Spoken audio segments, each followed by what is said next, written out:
इसके महत्व को खत्म किया जा रहा है, वचन के महत्व को खत्म किया जा रहा है। अविश्वासियों की नजर में भी इसका जो महत्व है वो खत्म किया जा रहा है। Satans have two targets. शैतान के दो टारगेट्स हैं, आपको बता दो, secular world and spiritual world. ये उसके टारगेट्स हैं, तीसरा कुछ नहीं है, चौथा पांचवा कुछ नहीं, सिर्फ दो ही है। तब जाकर मैंने लिखा Satans have two targets, एक है सेकुलर वर्ल्ड और दूसरा स्पिरिचुअल वर्ल्ड। और स्पिरिचुअल वर्ल्ड से मेरा मतलब है जो परमेश्वर के साथ में जुड़ा है, यहोवा के साथ में, यूढ़े वाव के साथ में जुड़ा है, जो यशु के साथ में जुड़ा है, यशुआ के साथ में जुड़ा है, जो पवित्र आत्मा की शिक्षा के साथ में जुड़ा है। मैं उस स्पिरिचुअल वर्ल्ड की बात कर रहा हूं। और इसके बाहर जितना भी है वो सब सेकुलर है। तो जिसके चलते सेटन्स टारगेट इन दोनों दुनिया से, एक है संसारिक और दूसरा है आत्मिक, इन दोनों दुनिया की नजरों से वचन का महत्व खत्म करना, ये उसका टारगेट है। आप मानो या ना मानो, ये फैक्ट जिसको परमेश्वर की आत्मा की अगुवाई से मैं समझ पाया, प्रार्थना करते वक्त, वचन को स्टडी करते वक्त, दुनिया में क्या चल रहा है एनालाइज करते वक्त, परमेश्वर के आत्मा की आवाज को मैं सुनकर आप लोगों के लिए यह संदेश को आज लेकर आया हूं। इस दोनों दुनिया से वचन का महत्व खत्म कर देना, संसारिक दुनिया को, आत्मिक दुनिया को, इन दोनों दुनिया को डरा कर रखना, ये दोनों की दुनिया को डरा कर रखना।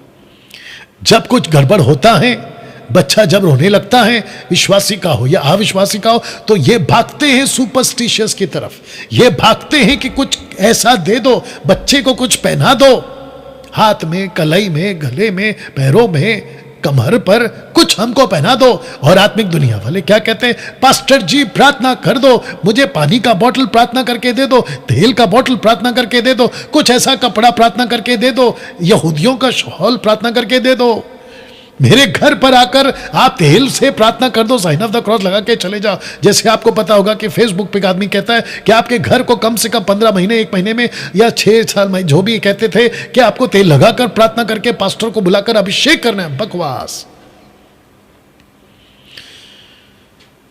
जिसके पास में परमेश्वर का वचन है, जिसके पास में बाइबल की बातें, जिसके पास में यीशु की बातें, वो सुरक्षित है।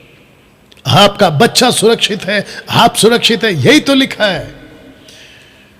तुम दाएं जाओ, बाएं जाओ, कहीं पे भी जाओ, शत्रु आएंगे एक रास्ते से। जब देखेंगे कि तुम्हारे पास में परमेश्वर है, भागेंगे 7 रास्ते से। जो पहला योना 4:4 पढ़ लीजिए, लिखा है कि जो तुम्हारे अंदर है ना, वो उससे कहीं ज्यादा शक्तिशाली जो बाहर है। बाइबल 365 बार लिख चुकी है, मत डरो, मत डरो, मत डरो। आज बाहर की दुनिया को देख लो, रोड़पति से लेकर करोड़पति तक आदमी डरा हुआ है। और इसको डराया किसने? इस आदमी ने। भूत का डर, चुड़ैल का डर, जादू टोना का डर, क्या कहते हैं उसको, कुछ हो जाएगा उसका डर। आप देखते होंगे ना कि बड़े बड़े लोग कभी पहाड़ के ऊपर तो कभी पहाड़ के नीचे, कभी इधर तो कभी उधर, भक्ति में नजर आते हैं। भक्ति में उसकी वजह क्या है? उसकी वजह एक ही है कि वो डर का शिकार है। कुछ हो ना जाए मेरे साथ, कुछ हो ना जाए, मेरा करियर खत्म ना हो जाए, मेरा बिजनेस खत्म ना हो जाए, मेरे साथ कुछ गड़बड़ ना हो जाए। और वैसे ही आत्मिक दुनिया वाले यानी कि मसीह के लोग, उनको भी डर है। इसलिए बहुत ध्यान से सुनना, जितने भी क्रिश्चियंस हैं उनको परमेश्वर पे भरोसा कम, उसके पास्टर पे ज्यादा भरोसा है। अगर आपको मेरी बात समझ में आ रही होगी, किस पे भरोसा कम? परमेश्वर पे भरोसा कम, पास्टर पे भरोसा ज्यादा है। बताइए। और इसीलिए इन सब लोगों ने, देश और विदेश के लोगों ने, इन सब ने एक एक पास्टर को अपने लिए बांध के रखा है। हर महीना उनको कुछ भेजते हैं, ऑफरिंग भेजते हैं, पैकेट भेजते हैं, घर पर बुलाते हैं, अच्छा खाना खिलाते हैं, पैकेट देते हैं और उनको बांध के रखते हैं कि पास्टर जी बस ये तो हमको पता चल गया कि एक सच्चा परमेश्वर है जो हमको मिल चुका है। आप उसके सेवक हैं, आप पास्टर हैं, बस हमारे लिए प्रार्थना करते रहो। मेरा नौकरी, मेरा बिजनेस, मेरा घर, मेरे बच्चे, मेरा पति, मेरी पत्नी, मेरे माँ बाप, मेरा सब कुछ, मेरा अमेरिका का वीज़ा, इधर का वीज़ा, मेरा नौकरी, सब ठीक से चलता रहे। उसकी वजह से हम आपको बांध के रखते हैं और आपको जो है पैकेट पहुंचता रहेगा। बस आप हमारे लिए प्रार्थना करते रहे। लेकिन उसके बाहर हम थिएटर जाएं, हम सिगरेट पिए, दारू पिए, हम गलत गलत वीडियो देखे, उससे कोई मतलब नहीं आपका। ऐसे नहीं होता मेरे भाई। और अभी जितने मुझे देख रहे हैं, आपको खुद को पता है कि मैं सही बात कर रहा हूं। आप लोगों को लूसीफर ने डरा के रखा है कि आपको जब तक कुछ ऐसा नहीं करोगे तो यह होता चला जाएगा।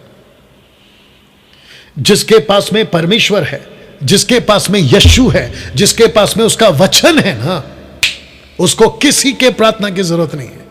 उसका खुद का प्रार्थना, उसका खुद का जीवन, उसका खुद का संगति काफी है। सेटन स्ट्रैटेजी सांसारिक दुनिया में और आत्मिक दुनिया में, इन दोनों दुनिया में अंधविश्वास फैलाना। अंधविश्वास। पास्टर जी, मैं जब रात को सो रहा था या सो रही थी, मैंने कुछ देखा।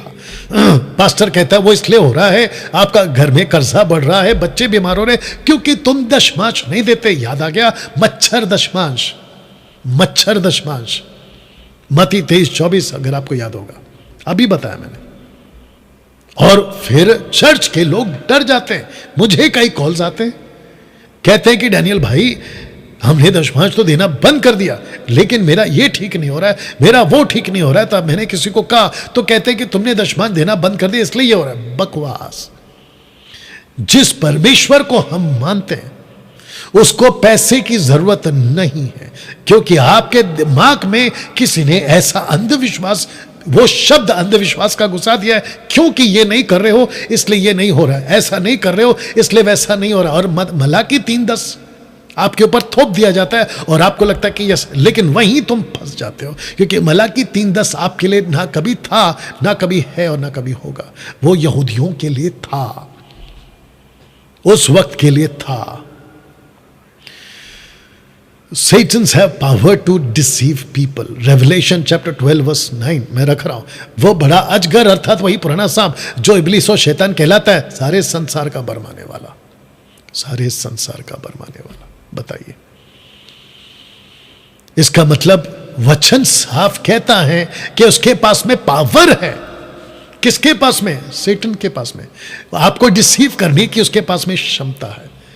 अब वो क्षमता कैसे आए, वो स्ट्रैटेजी कैसे बनाता है, उसके पास में ताकत कैसी है, वो कैसे लोगों को इल्यूमिनाटी जो चर्च चलाते हैं, जिसको कहते हैं सैटन्स चर्च, कैसे वो चलाता है, लोग कैसे फंसते हैं, उसके पास में क्या टेक्निक्स है, जिसको पौलुस भी कहता है कि हम उसके डिवाइसेस से अनजान नहीं है, मैं रखूंगा। और इसी को कनेक्ट करने के लिए मैं ये स्लाइड रखता हूं। इन दोनों को लूसीफर ने, इन दोनों को फंसाने में सफल हुआ था। आपको याद होगा, चित्र देख लीजिए। यहां हुआ क्या था पता है? यहां वचन का महत्व खत्म करा दिया गया था। वचन का महत्व, जब परमेश्वर ने कहा कि यह फल नहीं खाना, लूसीफर कहता अगर तुम खाओगे, इसलिए तो लिखा है कि उसके पास में संसार को फंसाने की ताकत है, लोगों को फंसाने की ताकत है, यहां तक कि चर्चों के सेवकों को भी फंसाने की ताकत है। मत्ती 24:24 पढ़ लीजिएगा। अब बताइए, तो यहां पे इसने वचन का महत्व खत्म कर दिया। वचन का महत्व, वो यहां नहीं रुका। आपको पता है कि इजरायलियों के आगे भी वचन का महत्व खत्म करा दिया गया था। परमेश्वर बार बार बोल बोल के थक गया था कि जब तक तुम मुझ में बने रहोगे, वचन में बने रहोगे, व्यवस्था की बातों में बने रहोगे, तब तक मैं तुम्हारे साथ हूं। लेकिन इस लूसीफर ने मूसा के बाद, मूसा तक को नहीं छोड़ा साहब, मूसा तक को नहीं छोड़ा। आपको पता है कि उसके साथ एक गलती हो गई थी।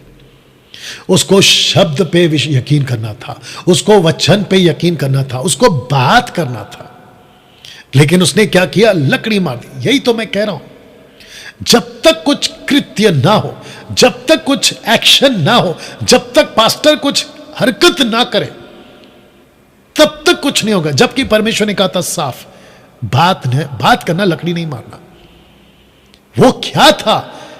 पहला कुरिन्थियों 10:4, वो चट्टान कौन था जिसको इसने लकड़ी मार दी? वो यशु था, क्रिस्टोफनी, यशु था वो। लेकिन इसने महत्व नहीं समझा। और वैसे ही इस्राएलियों के साथ में अक्सर देखा गया है कि वो वचन को नीचे और कुछ ऐसी हरकतों को, आपको याद होगा माफ करना, वो गाय का बछड़ा, ऑफ कोर्स बाल का भी साथ में यही हुआ था, बाल देवता के वक्त में भी, एलिया के वक्त में भी। गाय का बछड़ा, हमको कुछ दिखना चाहिए। मूसा कहां गया हमको नहीं पता, हमको नहीं सुननी आवाज, हम नहीं बर्दाश्त कर सकते। याद होगा आपको, निर्गमन 18-19वां अध्याय पढ़ लीजिए, हमसे परमेश्वर बात ना करे, मूसा तू हमसे बात करे। याद होगा आपको, हम नहीं सुनना चाहते परमेश्वर की आवाज, हमको कुछ दिखाओ। तो गाय का बछड़ा दिखा दिया, और आपको पता है कि कई लोग मर गए उसके अंदर, जिसके चलते ये सिस्टम आज भी चर्चों में चल रहा है। ऐसी हरकतें आज भी चर्चों में चल रही है ना। दोस्तों, आपको पता है कि इसने दूसरे आदम को भी फंसाने की कोशिश करी थी। यीशु के पास में आकर उसने वचन का ही इस्तेमाल किया, वचन में फंसाने की कोशिश की थी। देखिए यीशु ने क्या कहा था, आइए सुनते हैं। लिखा है, उसने उत्तर दिया, किसने? यीशु ने शैतान को, कि लिखा है कि मनुष्य केवल रोटी से नहीं परंतु हर एक वचन से जो परमेश्वर के मुख से निकलता है जीवित रहेगा। तो इसका मतलब है कि इसने ट्राई किया। आदम को फंसा चुका हूं, इजरायलियों को फंसा चुका हूं, शायद इसको भी फंसा दूंगा, ये तो दूसरा आदम है। और याद रखो, यहां यीशु 100%, जिसको कहते हैं फुल्ली ह्यूमन, पूरी तरह से मनुष्य था यहां पर। और जैसे ही उसको पता चला कि अब ये वो यीशु है जो फुल्ली ह्यूमन है, पूरी तरह से मनुष्य है, अब मैं इसके ऊपर ये टेम्पटेशन लाता हूं कि तुम रोटी बनाओ, कुछ दिखाओ, कुछ करके दिखाओ, पत्थर को कहो कुछ चमत्कार करके दिखाओ। मैं जितने पेंटिकॉस्टल कैरिस्मेटिक के ग्रुप के लोग हैं, मैं आपको कहना चाहता हूं, अभी से आगे तो कहूंगा, मत भागो चमत्कार के पीछे, मत भागो। जब बाइबल कॉलेज में आप लोग आओगे तो मैं क्लियर करूंगा कि चमत्कार का एक दौर था। मूसा के वक्त चमत्कार का दौर था, एलिया और एलीशा के वक्त में एक चमत्कार का दौर था, और फिर आखिरी दौर था यीशु के वक्त में और उसके चेलों के वक्त में। उसके बाद डैनियल भाई, कहीं आप ये तो नहीं कह रहे कि परमेश्वर चमत्कार नहीं करता है? परमेश्वर बिल्कुल चमत्कार करता है। वो चाहे तो मुर्दे जिंदा कर सकता है, वो चाहे तो अंधों को आंखें, लंगड़ों को पैर, और अद्भुत कैंसर, HIV, आपका हार्ट प्रॉब्लम, किडनी प्रॉब्लम एक झटके में खत्म कर सकता है। लेकिन मैं बात कर रहा हूं उस वरदान की जो परमेश्वर देता था, चमत्कार चमत्कार चमत्कार, एक पर्पस के रूप में। मैं 10 विपत्ति लाऊंगा, क्यों? ताकि तुम इजरायलियों को जाने दो। फिर उनको एलिया और एलीशा के वक्त में यह क्यों हुआ था? जब डिवाइडेड किंगडम की बात आई, वहां कुछ ऐसे ईश्वर थे उसको दिखाने के लिए कि ये नबी है परमेश्वर के। हम कैसे यकीन करें कि यीशु तू परमेश्वर है? देखो चमत्कार, देखो चमत्कार। मत्ती 8वां अध्याय, अगर मैं गलत नहीं हूं, वचन 16, यशायाह की किताब में लिखा है कि यह आश्चर्य कर्म करेगा, और उसने किया। यीशु ने क्या कहा था कि तुम जाओ और मैं तुम्हारे साथ तुम्हारी बातों को कंफर्म करने के लिए चमत्कार करूंगा। तो एक होते हैं गिफ्ट्स और एक होते हैं विल। रिपीट कर रहा हूं, एक होते हैं गिफ्ट्स और एक होते हैं विल। आज क्या चल रहा है? Will of the Lord. परमेश्वर, अगर तेरी इच्छा है, यही तो परमेश्वर का दास कहते हैं, परखो कि उसको क्या भाता है। पहला यूहन्ना 5वां अध्याय वचन 14-15 लिखा है कि उसकी इच्छा के बगैर तुम प्रार्थना नहीं कर सकते। वो नहीं देता जब तुम मांगते हो। याकूब का 4था अध्याय वचन 1 से पढ़ लीजिए। जब तुम मांगते हो वो नहीं देता, क्यों? उसको पता है कि तुम क्या करोगे इसके साथ। पौलुस के छेले बीमार में छोड़ दिए गए, पौलुस खुद बीमारी में छोड़ दिया गया, तिमोथी खुद पेट दर्द में छोड़ दिया गया। बताइए। तो जिसके चलते मैं वापस कहना चाहता हूं कि चमत्कार के पीछे मत भागिए, वचन से जीवित रहने की कोशिश करिए। 1 सेकंड दीजिए। जैसे ही पता चला लूसीफर को कि पृथ्वी पर कोई आ रहा है, यह चित्र देख लो। यूहन्ना 1:1, आदि में वचन था, वचन परमेश्वर के साथ था, वचन परमेश्वर था। यही ब्रैकेट में वचन, यही आदि में परमेश्वर के साथ था। कौन था? वचन था परमेश्वर के साथ। आदि में कौन था? वचन था। इस बात को लूसीफर जानता था, लूसीफर जानता था। तो लिखा है कि आदि में वचन था, यही वचन परमेश्वर के साथ था। वचन 14 को पढ़िएगा, वचन देहधारी हुआ। तो जिसको तुम आज यीशु कहते हो, परमेश्वर की नजर में ऑफ कोर्स वो एक वचन है। जिसको हम कहते हैं ना कि यीशु कैसे ईश्वर हो सकता है, मुसलमानों के बहुत सारे स्कॉलर्स कहते हैं यीशु को हम गॉड नहीं मानते, तुम इस वचन के हिसाब से क्यों नहीं मानते? और जिस वचन को गॉड स्क्रिप्चर थियोस जो तुम लाते हो ना, वो तुम्हारी जो बाइबल है जिसको तुमने कोट किया, एक वीडियो मैंने तुमको तुम्हारी देखी थी, वो किसकी बाइबल है पहले वो चेक करो। वो जवा विटनेस का ट्रांसलेट किया हुआ बाइबल है। हमको नहीं चाहिए जवा विटनेस का इंटरप्रेट। You understand? आदि में वचन था, वचन परमेश्वर के साथ था। वचन 2 कहता है कि यही कौन है? वचन 14, ये वही 14 वाला वचन 2 में है, और जो वचन 2 वाला है वही वचन 14 में लिखा है, वचन देहधारी हुआ, अनुग्रह सच्चाई से परिपूर्ण होकर हमारे बीच में डेरा किया, और हमने उसकी ऐसी महिमा देखी जैसे पिता के इकलौते की महिमा। अब बताओ, तो पृथ्वी पे आज से 2000 साल पहले आया कौन? वचन। और जैसे ही वचन चलता फिरता, डेरा का टैबरनैकल ट्रांसलेशन हुआ है हिब्रू में। टैबरनैकल क्या था? परमेश्वर का 40 सालों के लिए इजरायलियों के लिए चलता फिरता टैबरनैकल, चलता फिरता परमेश्वर की उपस्थिति, चलता फिरता वो तंबू। वैसे ही ये परमेश्वर की महिमा जब उस टैबरनैकल में थी, वैसे ही परमेश्वर की महिमा इस बेटे के ऊपर है जो वचन देहधारी हुआ। और इसी को खत्म करना चाहता था लूसीफर मत्ती के 2 अध्याय में। बताइए, आपको याद है कि नहीं? 2-2 साल के बच्चे मरवा दिए, क्योंकि यीशु को पैदा होकर और ज्योतिषों को दर्शन मिलकर 2 साल का आसपास का गैप था। यीशु के पैदा होने से और बच्चे मरवाने के बीच में 2 साल का गैप था, या टाइम था, पीरियड था, बोल सकते हैं हम लोग। यहां बात यहां तक ठीक? ओके, आज थोड़ा टाइम जाएगा, प्लीज बने रहिए।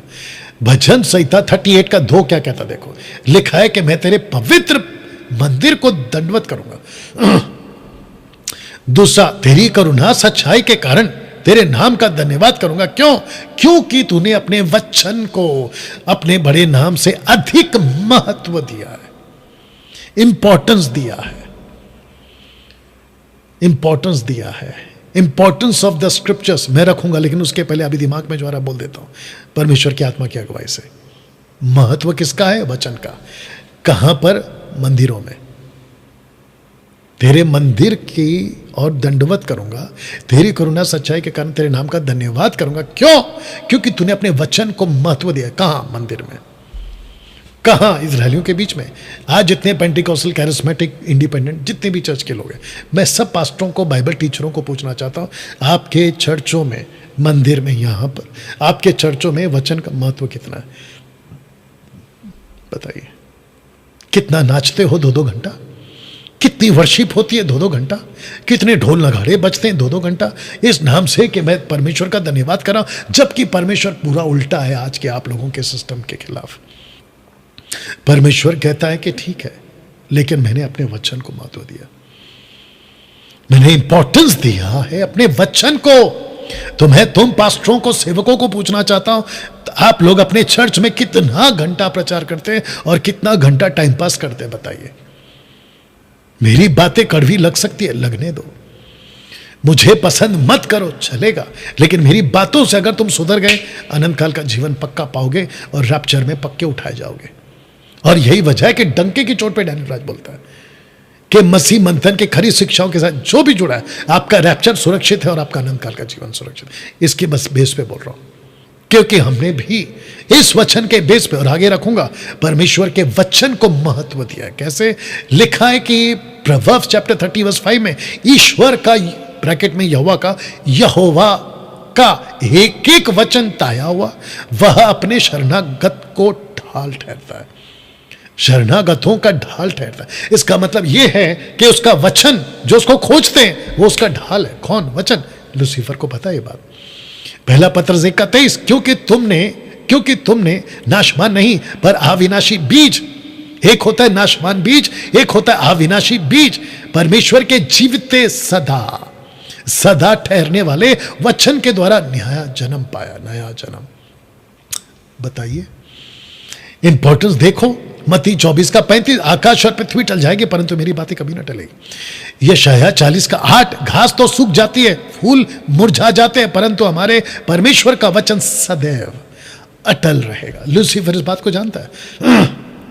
यशायाह 34:16 लिखा है, यहोवा की पुस्तक से ढूंढ ढूंढ कर पढ़ो, उनमें से एक भी बात बिना पूरा हुए ना रहेगी, कोई बिना जोड़ ना रहेगा, क्योंकि मैंने अपने मुंह से यह आज्ञा दी है और उसी की आज्ञा ने उन्हें इकट्ठा किया। उसी की आज्ञा ने उन्हें इकट्ठा किया, माफ करना, उसी की आत्मा ने उन्हें इकट्ठा किया। और यह बात हम कहां देखते हैं? यीशु के वक्त में देखते हैं कि जो जो बातें मैं कह रहा हूं तुम नहीं समझोगे, लेकिन जिस दिन वो आएगा तुम समझोगे। कौन? पवित्र आत्मा। यूहन्ना की किताब 5:37, शास्त्री फरीसी यहूदी वहां थे। यीशु ने क्या कहा? तुम शास्त्रों में ढूंढते हो क्योंकि समझते हो कि उसमें अनंत जीवन है। एक्चुअली उसी में अनंत जीवन है, शास्त्रों में लिखा मिलता है, और यह वही है जो मेरी गवाही देता है। इसका मतलब है कि ओल्ड टेस्टमेंट के जितने भी प्रॉफिट्स और भजनकार और वो सारे के सारे लोग, मूसा की किताबें, 5 किताबें, वो सारे के सारे जिसको कहते हैं तोरा, पेंटेट्यूक, वो सब के सब यीशु की गवाही देते। यही तो यीशु कह रहा है कि शास्त्रों में अनंत काल का जीवन है। यही तो तुम भी कहते हो। तो मैं फिर कहना चाहता हूं कि वचन का महत्व को कैसे खत्म कर दिया गया आज 21वीं सदी में। लूसीफर का ये डेंजरस एंड गेम। भजन संहिता 119:105, तेरा वचन मेरे पांव के लिए दीपक, मेरे मार्ग के लिए उछाला। कुलुस्सियों 3:16 क्या कहता है? मसीह के वचन को अपने हृदय में अधिकाय से बसने दो। लूका 11:28 क्या कहता है? उसने कहा, हाँ, परंतु धन्य है वे जो परमेश्वर के वचन सुनते और मानते, क्योंकि किसी ने आकर कहा कि यीशु जी, आपकी माता मरियम कितनी ब्लेसेड है, और आप कितने ब्लेसेड है कि आपकी माता का सेवन, आपका जो उसका जो दूध है आपने उसको पिया। तब यीशु कहता है कि वो ठीक है, वो ठीक है, परंतु धन्य है वह जो परमेश्वर के वचन सुनते और मानते हैं। बताइए, जितने मुझे भी देख रहे हैं फेसबुक और रिकॉर्डेड वीडियो, क्या आप इसके इंपॉर्टेंस को समझे? आज ऐसी बातें कलीसियाओं के अंदर धीरे धीरे लुप्त होती जा रही है। एंटरटेनमेंट ने जगह ले ली है वचन का। 2-2 घंटे के वर्शिप ने, जिसको कहते हैं रॉक बैंड, पता नहीं कौन कौन सा बैंड आ गया, ऐसे ऐसे वर्शिपर्स आ चुके हैं आज जो घंटों घंटों चर्च का टाइम खा जा रहे हैं, घंटों घंटों चर्च का टाइम खा जा रहे हैं। और जो आजकल के क्रिश्चियन ऑडियंस है, जो चर्च के ऑडियंस है, क्राइस्ट फॉलोवर्स है, उनको भी इंटरटेनमेंट चाहिए, मजा चाहिए। बोला वर्शिप कॉन्सर्ट करते हैं, कव्वाली का प्रोग्राम करते हैं, मसीह गीतों का प्रोग्राम करते हैं, मसीह गीतों के कंपटीशन का प्रोग्राम करते हैं। मुझे कैसे पता डैनियल भाई, आपको कैसे पता? मैं 20 साल वही तो करता था। 2014 से हटा हूं मैं बाहर। ये महाराष्ट्र मुंबई के जितने लोग हैं ना, ये मुझे अच्छे से जानते हैं कि मैं क्या बात कर रहा हूं।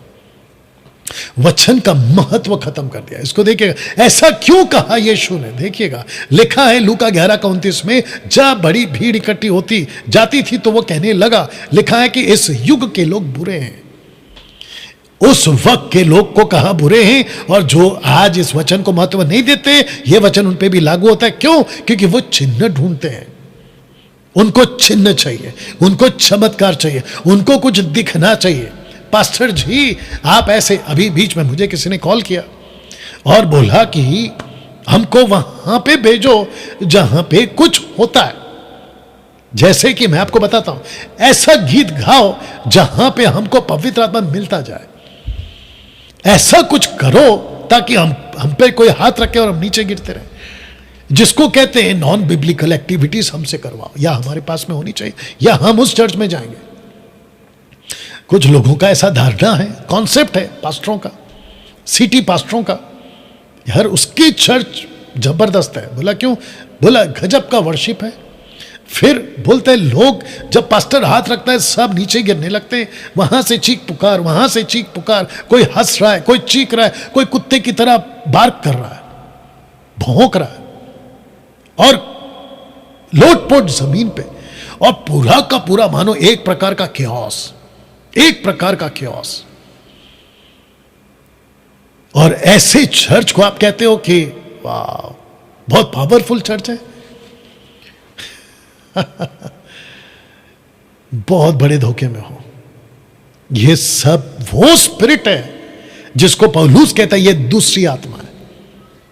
आज दिक्कत क्या है पता है? बहुत इजी हो गया ट्रैप में फंसना क्रिश्चियंस के लिए, जबकि क्रिश्चियनिटी क्या कहती पता है? तुम अंधे में हो, अंधकार में हो, तुम धोखा खा रहे हो, तुम गलत जा रहे हो। लूसीफर कहता है यस ऊपर से परमेश्वर भी कह रहा है यस परफेक्ट, क्योंकि अंधा उसको नहीं दिख रहा है, उसको लग रहा है कि सब अच्छा है, और उसी के चलते धोखा खाना इतना आसान हो गया, क्योंकि उनको लगता है कि अरे मैं थोड़ी ना मूर्ति पूजा कर रहा हूं, मैं थोड़ी ना कोई जादू टोना कर रहा। बाइबल को रख के उद्धार पाके चर्च में यीशु का नाम लेकर अगर कोई स्पिरिट को मैं वेलकम कर रहा हूं तो उसमें गलत क्या है? और उसको यह नहीं पता चल रहा है कि वो कौन से स्पिरिट को वेलकम कर रहा है। इसलिए यूहन्ना कहता है 1 जॉन चैप्टर 4:1 में, हर एक आत्मा की प्रतीति मत करो। इसका मतलब क्या है?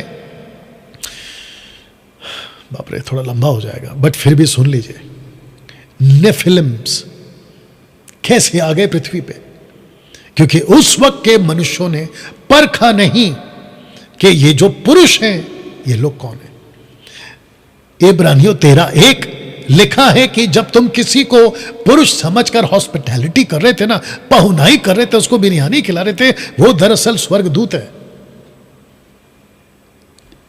1 कुरिन्थियों 11:10 से आगे पौलुस कहता है कि औरत को सर पे दुपट्टा स्वर्गदूत के कारण रखना है। बट कौन सा स्वर्गदूत? फॉलन एंजल, जिसको कहते हैं पतन किया हुआ स्वर्गदूत, क्योंकि वो अधिकार रखे। इसका मतलब क्या है? क्योंकि जो अधिकार अगर सर पे, यानी कि दुपट्टा किसको दर्शाता है कि वो शादीशुदा है। किसका दुपट्टा सर पे? उसके पति का, क्योंकि उसका पति उसका सिर है, और उसके सिर पे दुपट्टा उसका निशानी है कि ये इसका सिर है। वाह! और जो स्वर्गदूत है कहता है ओके ये किसी और की है, और फिर कहता है कि वो स्वर्गदूत कहीं टेम्प्ट ना हो जाए। माय गुडनेस, यही तो हुआ था क्या कहते हैं नोहा के वक्त में, यही तो हुआ था। और कुरिन्थियों की कलीसिया में पॉसिबिलिटी है कि वहां पे भी ऐसा कुछ होता होगा जिसका जिक्र पौलुस कहता है कि हम उसके डिवाइसेस से अनजान नहीं है। यीशु कहता है कि इस संसार के लोग बुरे हैं, चिन्ह ढूंढते हैं। हिब्रू चैप्टर 4:7, जैसे पहले कहा गया था कि यदि आज तुम उसका शब्द सुनो तो अपने मन को कठोर ना करो। इन्होंने कठोर क्यों किया? क्योंकि ये चिन्ह ढूंढते थे, आवाज को नहीं सुनते थे। यहां पर परमेश्वर कहता है कि आवाज को महत्व दो, वचन को महत्व दो ना। दोस्तों जानते हैं पौलुस की बात क्या थी? पहला फोटो देख लीजिए। पौलुस जब बातें करता था तो वहां कुछ ऐसे लोग थे जो शास्त्रों से उसकी बातों को मिलाते थे। लिखा है ये लोग तो थिस्सलुनीके के यहूदियों से भले थे, उन्होंने बड़ी लालसा से वचन तो ग्रहण किया, प्रतिदिन एवरी डे शास्त्रों में ढूंढते रहे कि ये बातें यूं ही है कि नहीं। जितने चर्च के लोग हैं, वो चाहे किसी भी चर्च के लोगों में, बिल्कुल आपको साफ कह देता हूं, जब पुलपिट पे किसी तुम्हारा फेवरेट प्रीचर हो या कोई भी हो, या फिर मैं खुद क्यों ना हो, आप लोग जब सुनते हैं तो उसको चेक करो कि ये बंदा यहां कितना है, उसकी बातें वचन में कितनी मैच करती हैं, ये पक्का चेक किया करो। तो दोस्तों जिसके चलते एक एग्जाम्पल आपके बीच में रखने जा रहा हूं, आप इसको पहले देख लीजिएगा कि अविश्वासी जब राजा दूसरा राजा की पुस्तक उसके 17वें अध्याय वचन 25 में इजरायलियों पर जब वो राज कर रहा था, तो जो इजरायली थी वो परमेश्वर के वचन से बहकने लगी, परमेश्वर के वचन को त्यागने लगी।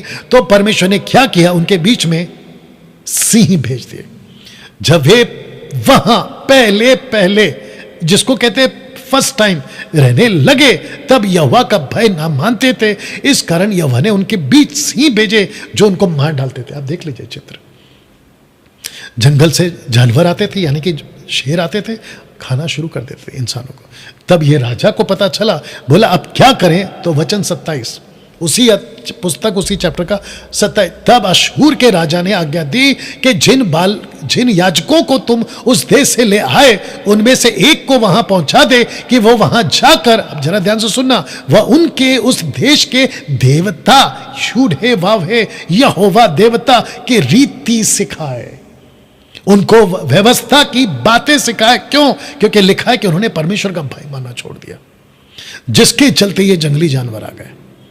तो लिखा है कि फ्रॉम मोसेस टू जीसस पूरा का पूरा जर्नी स्क्रिप्चर पर ही चला था, स्क्रिप्चर पर ही चला था। जोशुआ आपको याद होगा, यहोशू की किताब उसका एक का साथ लिखा है, इतना हो कि तू हियाव बांध कर और बहुत दृढ़ होकर जो व्यवस्था मेरे दास मूसा ने तुझे दी है उन सब के अनुसार करने में चौकसी करना, उससे ना तो दाहिने मुड़ना ना बाएं, तब जहां जहां तू जाएगा वहां वहां तेरा काम सफल होगा। आज आपको सफलता चाहिए, वचन को इंपॉर्टेंस दो। तेल पानी रुमाल कपड़े के पीछे मत भागो, किसी पास्टर के हाथ के नीचे गिराने का इंतजार मत करो, उसके पीछे पागल मत बनो जैसे कई लोग बाबाओं के पीछे पागल बन के अपना जीवन को धोखे में डाले। आपका सफल जीवन इस पे है, आपका सफल नौकरी बिजनेस फैमिली इस पे है, वचन पर है। व्यवस्था की ये पुस्तक तेरे चित्त से कभी ना उतरने पाए, इसी में दिन रात ध्यान दिए रहना, इसलिए कि जो कुछ उसमें लिखा है उसके अनुसार करने की तू चौकसी करे, क्योंकि ऐसा ही करने से तेरा सब काम सफल होगा और तू प्रभावशाली होगा। बताइए, और यही तो किया जोशुआ ने, जो कि सफल हुआ। दूसरा पत्र 3:16 पौलुस की बात को करते करते, क्योंकि बहुत सारे क्रिश्चियंस लोग जो उस वक्त में थे जो इस तरह वचन को इंपॉर्टेंस नहीं देते थे, खींच तान कर अपने नाश का कारण बनाते थे। देख लीजिएगा, उनको वचन नहीं चाहिए था पौलुस का, उल्टा अर्थ निकालते थे और जिसके चलते नाश का कारण बना लिया ना। दोस्तों इसको देखिए, शैतान कामयाब हो चुका है साइंस को महत्व दिलाने में। सेकुलर दुनिया की बात कर रहा हूं, बाहरी दुनिया की बात कर रहा हूं, जो स्पिरिचुअल वर्ल्ड नहीं है। उनके दिमाग में एक बात डाल चुका है कि सब कुछ साइंस ही है, विज्ञान।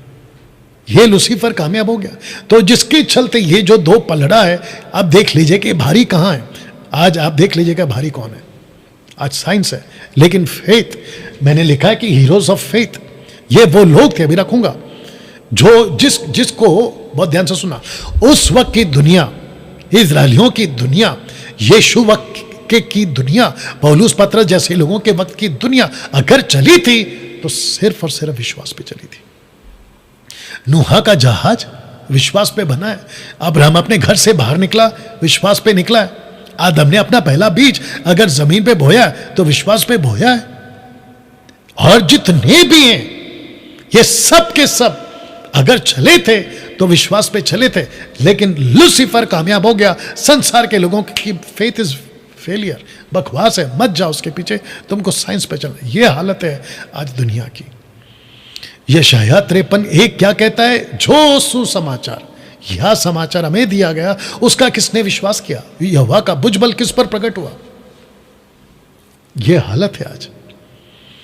यूहन्ना 12:47, यदि कोई मेरी बात सुनकर ना माने तो मैं उसे दोषी ठहराता, माफ करना, तो मैं उसे दोषी नहीं ठहराता। मैं बताता हूं क्यों। क्योंकि मैं जगत को दोषी ठहराने के लिए नहीं, परंतु जगत का उद्धार करने आया। जो मुझे तुच्छ जानता है, ऊपर जो मेरी बातों को नहीं मानता, मेरी बातें ग्रहण नहीं करता, उसको दोषी ठहराने वाला तो एक ही है। जानते हो कौन है?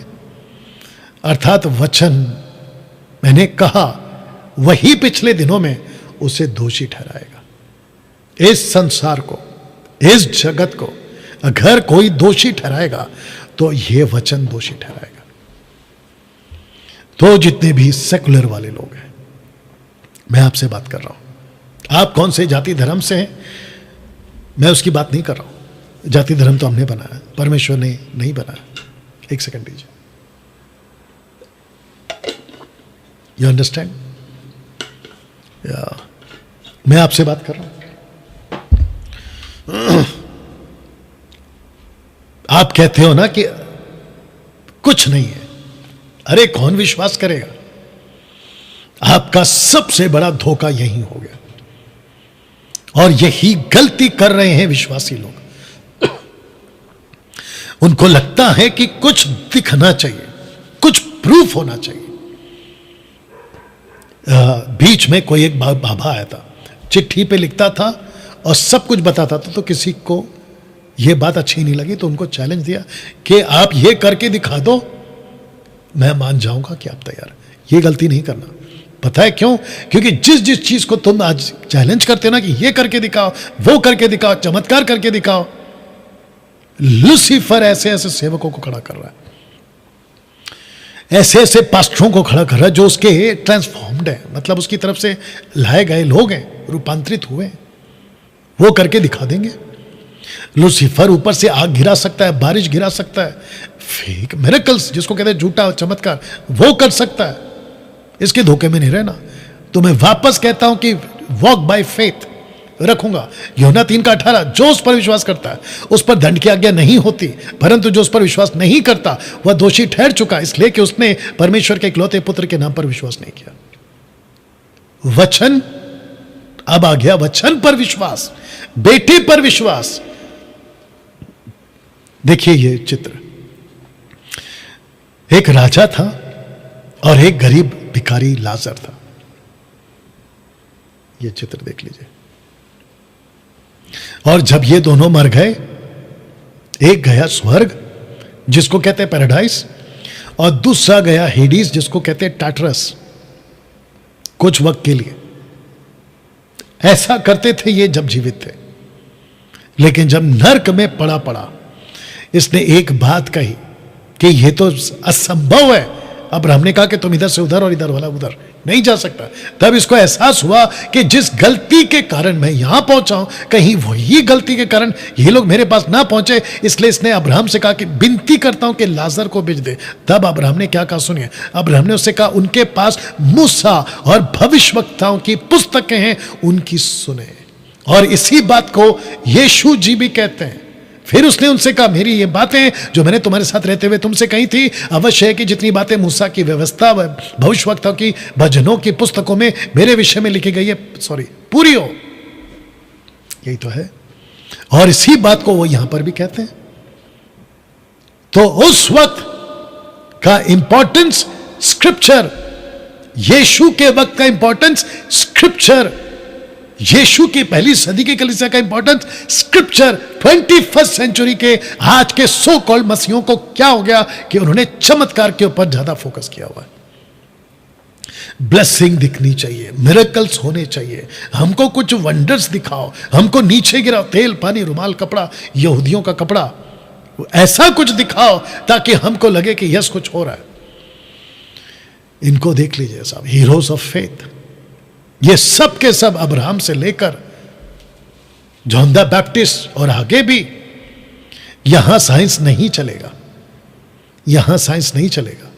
इन्होंने विश्वास ही के द्वारा राज्य जीते, धर्म के काम के, प्रतिज्ञा की हुई वस्तुएं प्राप्त की, सी के मुंह बंद किए गए, आग की ज्वाला को ठंडा किया, तलवार की धार से बच निकले, निर्बलता में बलवंत हुए, लड़ाई में वीर निकले, विदेशियों की फौजों को मार भगाया। यह सब कुछ हुआ था विश्वास से। इन्होंने कुछ तेल पानी नहीं किया था, इन्होंने कोई सुपरस्टिशंस पे नहीं चले थे। उस वक्त का याजक हो तो विश्वास, उस वक्त का नबी हो तो विश्वास, उस वक्त के इजरायली हो तो विश्वास। इनको एक ही कहा गया था, विश्वास विश्वास विश्वास। जानते हो ये विश्वास का प्रमाण है। यहां पे साइंस फेल हो जाएगा, साइंटिस्ट बोलेंगे कैसे पॉसिबल है। जब यहूदियों को बात पता चली वो भी पत्थर उठाकर मारने लगे, ये कैसे पॉसिबल है। ये सुने उनसे कहा मैं तुमसे सच सच कहता हूं कि पहले इसके कि इब्राहिम उत्पन्न हुआ मैं हूं। यहूदियों ने हाथ में पत्थर उठा लिया, पहाड़ से नीचे फेंक देने के लिए, विश्वास नहीं किया। यूहन्ना 20:29 में यीशु ने उससे कहा मैंने तुमसे, तूने तो मुझे देखकर विश्वास किया, धन्य है वे या धन्य है वे जिन्होंने बिना देखे विश्वास किया। आज कुछ लोग कहते हैं कि हमको कुछ महसूस कराओ कि हमारा उद्धार हो गया।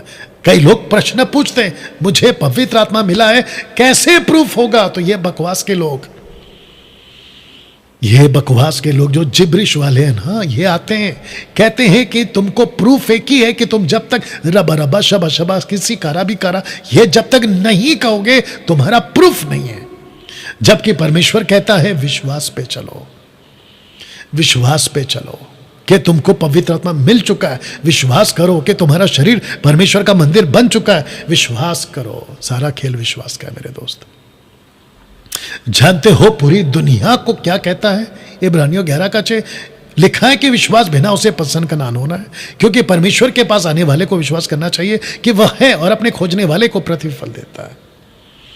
अपने खोजने वाले को वो प्रतिफल देता है। तो इसका मतलब क्या है? हिंदू आए, मुस्लिम आए, सिख आए, बौद्धिस्ट आए, दुनिया का कोई भी व्यक्ति आए, उसको अगर आना है तो उसको विश्वास के बेस पे ही आना है।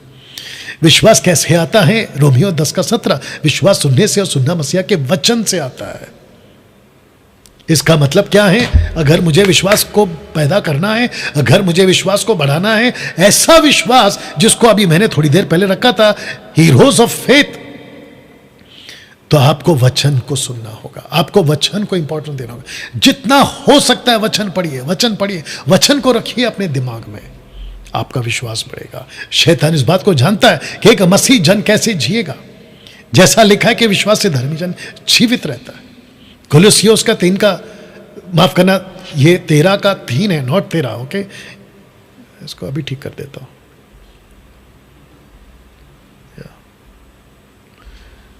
ओके, लीजिए, आ गया। विश्वास, अब विश्वास, आशा, प्रेम, ये तीनों स्थायी हैं। सॉरी, वो वैसे ही था, इनफैक्ट माफी चाहता हूं, मुझे लगा कोलोसियो है। ओके, 1 कुरिन्थियों 13:13, अविश्वास, आशा, प्रेम, ये तीनों स्थायी हैं। इब्रानियों 11 का 1, अविश्वास आशा की वस्तुओं का निश्चय, अनदेखी वस्तुओं का प्रमाण है। कौन? विश्वास। 12 क्या कहता है? माफ करना, वचन 2 क्या कहता है? क्योंकि इसी के विषय में प्राचीनों की अच्छी गवाही दे। किसके विषय में? विश्वास के विषय में। ये प्राचीन कौन है? वही हीरोज ऑफ फेथ, वो अब्राहम से लेकर यीशु तक, जिन्होंने विश्वास के बेस पे अपना जीवन जिया। मैं आज आपको बिल्कुल ओपन पूछ रहा हूं, आपका मसीह जीवन किसके बेस पे चल रहा है? विश्वास के बेस पे या पास्टर के हाथ चमत्कार तेल पानी के बेस पे? तो बहुत गलत ट्रैक पे चले गए आप लोग। लूसीफर एक सोल्जर के लिखा मेन वेपन को ही टारगेट करता है। मेन वेपन, उसका मेन वेपन कौन सा है? वचन। लिखा है आत्मा की तलवार जो परमेश्वर का वचन है, यही तो है उसका वेपन। इसी पे उसने टारगेट किया। अब आप सोच के देखिए, आप खुद को सोल्जर कहते हो और लूसीफर ने आपके अंदर से वचन का महत्व ही खत्म कर दिया है, तो फिर आपका वेपन ही नहीं है। और जब आपका वेपन नहीं है तो आप हार जाओगे युद्ध के मैदान में। पौलुस क्या कहता है पता है? हमारी लड़ाई है कहां? अंधकार की ताकतों के साथ। इसको सुनिए, बड़ा पावरफुल है। लूसीफर को अगर डर है तो वचन से। लूसीफर अगर डरता है ऐसे विश्वासी से जिसके अंदर विश्वास भरा पड़ा है। वाह। हिजकियेल 36 का 25 और इफिसियों का 5 का 26 बिल्कुल एक है। यहां क्या कहा था? मैं तुम पर शुद्ध जल छिड़कूंगा और तुम शुद्ध हो जाओगे। किसी को नहीं पता था कि यह शुद्ध जल कौन है। यह शुद्ध जल कौन है किसी को नहीं पता था, लेकिन पौलुस को यह प्रकाशन मिला कि वो शुद्ध जल कौन है। वो शुद्ध जल है वचन। लिखा है उसको, ब्रैकेट में, कलीसिया को वचन के द्वारा जल के स्नान से शुद्ध करके पवित्र बनाए। हम किसकी भेड़े हैं? हम यीशु की भेड़े हैं। उस वक्त में क्या होता था? जिसको कहते हैं ना पानी, शुद्ध जल, उसका वादा किया था, यहां पूरा किया।